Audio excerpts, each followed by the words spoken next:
El Evangelio de este domingo es conocido comúnmente como la parábola del sembrador. A diferencia de otras parábolas, en esta el Señor no solo que la predicó, sino que Él mismo se encargó de explicarla. La semilla que el sembrador arroja es la palabra de Dios. El sembrador es el mismo Cristo, el divino sembrador, la palabra eterna del Padre. Y los distintos terrenos donde caen esas semillas son las almas de los hombres, las distintas disposiciones con que el hombre acepta la palabra de Dios. Acá el Señor se refiere a 3 clases de terrenos malos y 3 clases de terrenos buenos. En los primeros, la semilla no produce fruto, en los segundos, sí. Primero, dice Jesús, la semilla que cae en el camino. Al esparcir las semillas, algunas cayeron al borde del camino y los pájaros las comieron. Y explica Jesús que cuando alguien oye la palabra de Dios y no la comprende, vienen los pájaros, es decir, dice él, el maligno, y arrebata lo que había sido sembrado en su corazón. Se trata aquí de ese impedimento, de ese óbice, de ese obstáculo que el hombre pone, en este caso, en su inteligencia, en su entendimiento, porque dice Cristo que no comprenden la palabra, no la comprenden, esa palabra cae en un terreno que le impide todo tipo de reflexión. Dice Santo Tomás de Aquino que son almas que se abren a toda clase de pensamientos, sean buenos o malos, da lo mismo. Y entonces son almas que quedan intelectualmente, digamos, incapacitadas para comprender la palabra de Dios. Es el caso de los hombres superficiales, almas disipadas, indiferentes, perezosas ante las cosas de Dios, almas que están abiertas y expuestas a todo tipo de peligros, de personas, de lugares, de lecturas, de situaciones. Es el caso del frívolo, donde se ve una chatura espiritual. Nunca allí podrá germinar la palabra de Dios. Nunca allí podrá prender seriamente y echar raíces y fructificar la fe. Porque la fe pertenece al terreno de lo serio, de lo más serio que tenemos.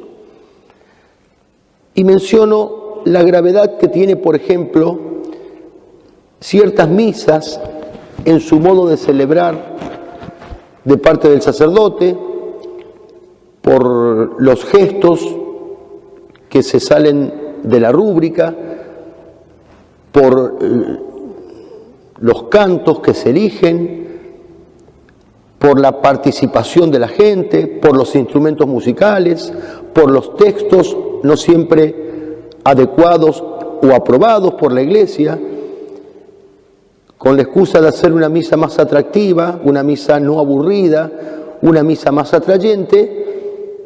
Lo que se está haciendo es, en primer lugar, y esto es lo más grave, una ofensa grave a Dios, porque se está profanando lo sagrado, se está profanando lo más sagrado que tenemos, que es el culto, se está trivializando, se está banalizando lo sobrenatural. La misa no debe ser ni aburrida ni divertida, no debe ser ni larga ni corta, no debe ser ni entretenida ni... La misa debe ser la misa, es decir, el culto que Cristo instituyó para gloria del Padre.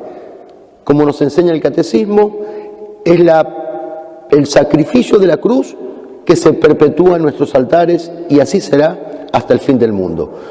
Cuando con la excusa de hacerla más atractiva se banaliza la misa, se está perdiendo de vista, en primer lugar, que se está ofendiendo gravemente a Dios, porque se está profanando el culto.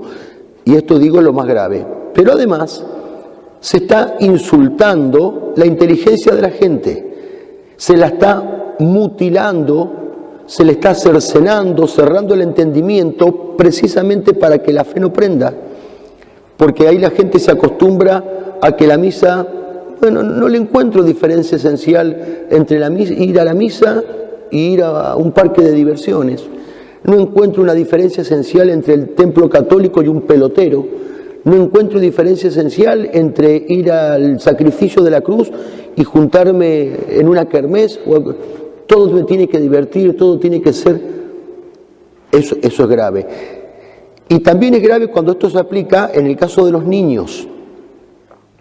No solamente en la misa, fuera de la misa. Hoy se ha puesto muy de moda, desgraciadamente, encuentros infantiles donde, por hacerles, entre comillas, atractivo el Evangelio y la persona de Cristo, se la banaliza a la persona de Cristo de tal manera que al niño le queda en su alma la imagen del payaso Plin Plin o de Piñón Fijo o de cualquier animador de eventos, menos de la persona divina del Verbo que se hace hombre por nuestro amor. Y entonces hay representaciones con marionetas, hay cantos estúpidos, letras triviales, encuentros intrascendentes, donde ese chico se lo está mutilando en la fe. No podemos pretender que ese niño, cuando crezca, la fe eche profundas raíces en su alma, porque de niños se los está acostumbrando de que no hay una visión sobrenatural, de que no hay una trascendencia, un ser trascendente ante el cual me debo arrodillar y al cual debo adorar. Las aves del cielo, dice Cristo, que es el maligno, el demonio, aprovecha estas situaciones, aprovecha la falta de interés, aprovecha ese embotamiento de la inteligencia y se lleva la semilla. El segundo caso es la semilla que cae en terreno pedregoso, donde no había mucha tierra, y entonces, dice Jesús, esas semillas brotaron enseguida porque la tierra era poco profunda, pero en cuanto salió el sol, esas semillas se quemaron y por no tener raíz se secaron. Es el hombre que al escuchar la palabra la acepta, dice Jesús, enseguida con alegría, pero no la deja echar raíces porque es inconstante. En cuanto viene una tribulación o una persecución a causa de esa palabra, esas almas sucumben, dice Cristo. Si el primer obstáculo, veíamos en el primer caso, era un entendimiento disipado, una especie de superficialidad en la inteligencia, aquí el obstáculo está más bien en la voluntad. Hay una voluntad inconstante, una voluntad débil frente a las dificultades. Si el primero era el caso del frívolo, este es el caso del flojo. Los primeros no querían escuchar la palabra, no les importa la palabra de Dios, les importa otras cosas terrenas. Estos segundos sí la quieren escuchar, dice Cristo, y la reciben incluso con alegría. Les gusta, se deleitan, pero no pasa al campo de la voluntad. Es puro sentimiento, es pura veleidad. Y entonces cuando aparecen las dificultades, las tribulaciones, al no tener paciencia, a no tener coraje, a no tener fortaleza, esa semilla perece, esas almas sucumben. Dice Cristo, cuando sale el sol, las semillas se quemaron. El sol viene a simbolizar el ardor de la tribulación. Al comienzo son almas que le dicen a Dios que sí, y se lo dicen con entusiasmo, pero ante las dificultades, ante la persecución, ante las burlas que un cristiano naturalmente tiene que soportar en el mundo, y abandonan todo y esa semilla se pierde. Y el tercer caso es la semilla que cae entre espinas. Dice Cristo, otras cayeron entre espinas y estas al crecer ahogaron la semilla.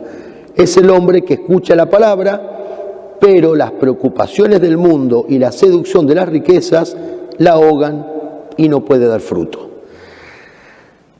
También en este caso esa semilla prende, pero seamos realistas, no nos engañemos, la palabra de Dios es incompatible con el espíritu del mundo. Por más que se trate un cristianismo más mundano, un mundanismo más cristiano, son incompatibles. La semilla no puede germinar porque esas almas no se preocupan de arrancar las espinas del alma, las espinas del corazón.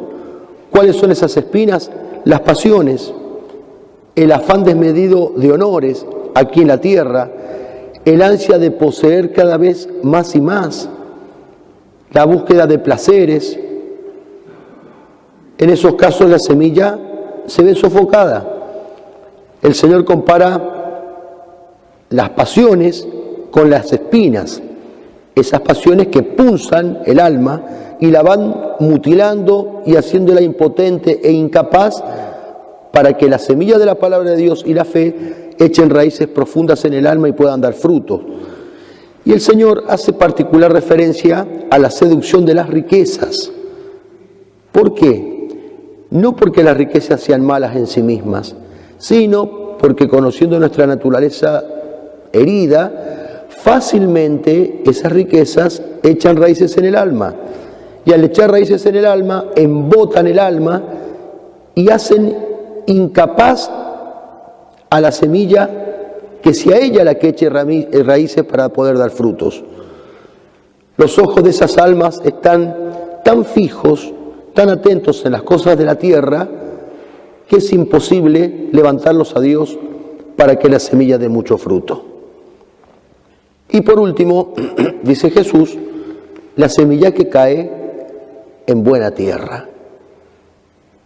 Y así como hay tres clases de tierras malas, la que cae en el camino, la que cae en terreno pedregoso y la que cae entre espinas, aquí en la tierra fértil, dice Cristo, hay almas en donde esa semilla produce el 100%, otras producen el 60% y otras el 30%. Son las almas en donde esa siembra de Dios es verdaderamente eficaz. Son aquellos que desean la palabra de Dios, que la escuchan no solamente con alegría en un primer momento, sino que se preparan para recibirla. Y luego de haberla recibido, la meditan, la saborean, la desgustan y dejan que esa semilla eche raíces. La hacen carne en sus vidas. Y entonces esa semilla después se ve traducida en frutos. Son almas que producen frutos de santidad. Son almas en donde la siembra de Dios es fructífera. Ahí, en el caso del 100%, la fidelidad, la respuesta del alma a Dios es total, es total. Es lo que ha pasado con los santos, por ejemplo. Es de notar que acá los distintos efectos que produce la semilla no es por defecto de la semilla. La semilla es la misma, el sembrador es el mismo. ¿Y por qué en algunos no producen frutos y en otros producen frutos pero más o menos? La diferencia no está en la semilla ni en el sembrador, está en el terreno, está en la disposición que el alma del cristiano tiene para que Dios haga su obra en nosotros. Decíamos que podemos pensar en el ejemplo de los santos, donde de tal manera prepararon su alma como tierra fértil que esa semilla dio como fruto el 100%. Y pensemos para terminar en el ejemplo de la Virgen. Hoy que es el día de la Virgen del Carmen. Fue la tierra más limpia, más pura de obstáculos, más predispuesta a la fecundidad. Ella le ofrece a Dios la matriz de su tierra fértil. Hágase en mí según tu palabra. Y nadie como ella recibió en su alma la semilla de la palabra. Esa semilla de Dios penetró primero espiritualmente en su alma y luego penetró hasta físicamente en su cuerpo, cuando el Verbo de Dios se hizo carne en su seno purísimo. Por eso en este su día pidámosle a ella que nuestra alma sea tierra fértil, sea tierra capaz de fructificar en obras de verdad, de amor y de santidad. Que así sea.